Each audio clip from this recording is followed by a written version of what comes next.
अस्सलामुअलैकुम, आपका वैसलीन बरूरी। और आज मैं नहा धो के तैयार होके मुझे जाना था अपने टैंक निकालने। आपको नहीं पता कि ये टैंक कहाँ से क्यों लगे और कैसे लगे, मुझे चोट कैसे लगी और मुझे हॉस्पिटल जाना क्यों पड़ गया, वो तो आपको इस व्लॉग में चल के पता चलेगा। और मेरा भाई और कज़न जो थे वो जा रहे थे न्याज खाने के लिए, क्योंकि आज मुहर्रम की तारीख थी 13 तारीख थी, डेट थी, क्योंकि वो न्याज खाने जा रहे थे। मैं तो नहीं जा सकता, वो आपको पता है, क्योंकि मेरे को टैंकी लगे हुए हैं और मुझे ये मना भी किया है डॉक्टर ने। उसके बाद मैं फिर से ओताक पे अकेला ही बैठ गया। मैंने वहाँ पे 2-3 मिनट बैठा और फिर से घर चला गया। घर से फिर से फेंक आया था, ओताक पे कोई नहीं आया था। उसके बाद मैं अकेला ही बैठ गया, क्योंकि आज मुझे जाना था अपने टैंकी निकालने के लिए। और मेरा हॉस्पिटल में फर्स्ट टाइम जाना पड़ रहा था, क्योंकि सेकंड टाइम था, पहले मैं लगवाने गया था। हम जब बाहर आए तो ये बैठे हुए थे, पता नहीं कौन से देग वाले चावल वाले बैठे हुए थे, भाई मीना की था।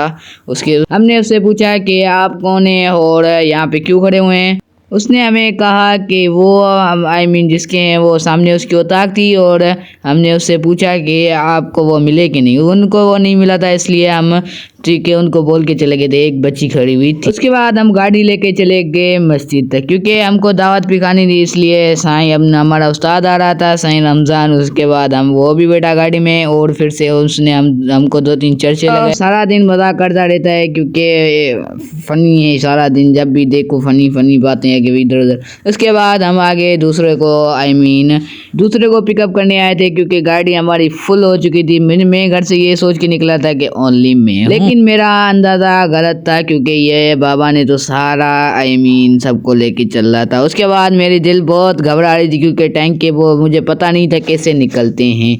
उसके बाद मैं जैसे जैसे करीब जा रहा था वैसे वैसे मुझे पता नहीं क्या होने लगा। उसके बाद जैसे मैं करीब आया और उसके अंदर गया तो मुझे पता नहीं क्या हो रहा था। उसके बाद आप देख सकते हैं मैं अंदर आ गया हॉस्पिटल। ये हमारे गाँव की सरकारी हॉस्पिटल है। और मुझे पता नहीं क्या हो रहा था और मुझे बहुत खौफ हो रहा था कि मुझे क्या होगा और वो कैसे निकले। तो अपने डर लग रहा था, खौफ हो रहा था, मुझे पता नहीं क्या हो रहा था। उसके बाद हम अंदर आए तो पता नहीं उसने कहा सामने जाओ। हम फिर से उसी जगह पे आ गए और फिर से हम अंदर गए तो डॉक्टर नहीं था। तो मैंने अपनी वीडियो नहीं बनाई थी, क्योंकि टैंकी निकलने वक्त मैंने अपनी वीडियो नहीं बनाई थी। वो मुझे बहुत दर्द दिया और बहुत जो टैंकी बहुत मुसीबत से निकाल ले। मुझे इतना दर्द हुआ कि बहुत ज़्यादा, अनलिमिटेड, जितने लगने में हुए और उतने ही निकलने में हुए। उसके बाद डॉक्टर ने हमको एक शरबत दी, हम लेके चले गए, क्योंकि हमको भी दावत खानी थी। जो भाई लोग जा रहे थे, मेरे दावत नहीं है वो न्याज है, इसलिए सबको खाते हैं और दावत भी होती है, इसलिए मैं अपनी शीशी जो थी शरबत लेके चला गया। और हम उस न्याज खाने के करीब आ गए थे, क्योंकि वो उसका जो रास्ता जाता है वो यहाँ से जाता है वेर।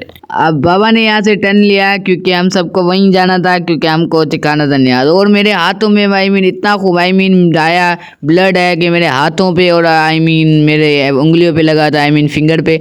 उसके बाद आप देख सकते हैं हम दावत पे भी पहुँच चुके हैं, क्योंकि जो मेरी फिंगर थी वो सारी खून थी, क्योंकि मुझे इतना डर लग रहा था कि मैं खुद को अपना गला दबा रहा था, क्योंकि मुझे इतना दर्द हो रहा था कि पता नहीं, आपको नहीं बता सकता। क्योंकि फिर से मैं आ गया हाथ धोए, क्योंकि मेरे जो ब्लड लगा होता हाथ में, इसलिए मैंने अपने हाथ अच्छी तरह से धो लिए। क्योंकि मेरे हाथों में ब्लड लगा हुआ था, इसलिए मैंने अपने हाथ बहुत अच्छी तरह से धोए। और फिर से हम अंदर की तरफ चले गए। और जो थे वो वो बाहर बैठे हुए थे, असद बुरगड़ी, जो मैंने आपको हर व्लॉग में वो मुझे सपोर्ट करता है और रिपोस्ट वगैरह भी करता है। वो 1% है जो मुझे व्लॉग की तारीफ करता है। दूसरे तो कहते हैं आप छोड़ दो, गिव अप कर दो। मैंने कहा नॉट गिव अप मैं नहीं करूँगा। और उसके बाद हम अंदर चले गए, सब बाहर बैठे हुए थे, इसलिए हमको पंखा चला के अच्छी तरह से और खा पी के उसका टेस्ट ऐसा था कि क्या बताऊँ, बिल्कुल लाजवाब। फिर से मैं अंदर चला गया हाथ धोए, क्योंकि मेरे हाथ गंदे थे। मैंने चावल खाए थे, गंदे नहीं थे, ख़राब हो गए थे, क्योंकि चावल खाते हैं तो सबके हाथ तो लाजमी ख़राब होते हैं। उसके बाद मैं बाहर चला, क्योंकि वहाँ पे वॉशरूम जाने के लिए एक ही चप्पल थी, इसलिए वो हम एक ही इस्तेमाल कर रहे थे। यहाँ पे हमारे गांव के बहुत एक बूटी पे चिकन पे लड़ रहे थे, क्योंकि आई डोंट नो क्यों लड़ रहे थे। उसके बाद ये हमारे साथ आया था, वो भी हाथ धो रहा था, क्योंकि चप्पल ऐसी है कि सबको एक मरतबा जाना पड़ता है। उसके बाद ये सब चावल के इंतजार में बैठे हुए थे और वीडियो देख के छुप रहे थे। उसके बाद आप देख सकते हैं ये कैसे बूटियों पे, क्योंकि शायद इनके पास एक ही चिकन था, चिकन या चिकन का पीस जो भी है। उसके बाद मैं गाड़ी में आ गया और हमारी गाड़ी की आप स्टाइल देख सकते हैं, जबरदस्त बस। और आपको ये व्लॉग पसंद आया तो लाइक सब्सक्राइब एंड फॉलो लाजमी करना, सब्सक्राइब भी लाजमी करना है, क्योंकि मेरा सपोर्ट करो, मैं आपकी सपोर्ट करूँगा। जो भी छोटे यूज़र है, मैं भी कोई बड़ा नहीं हूँ, मैं भी छोटा यूज़र हूँ। आप मुझे भी सपोर्ट किया करो, मैं आपको करूँ, क्योंकि मैं अपने व्लॉग पे बहुत मेहनत करता हूँ।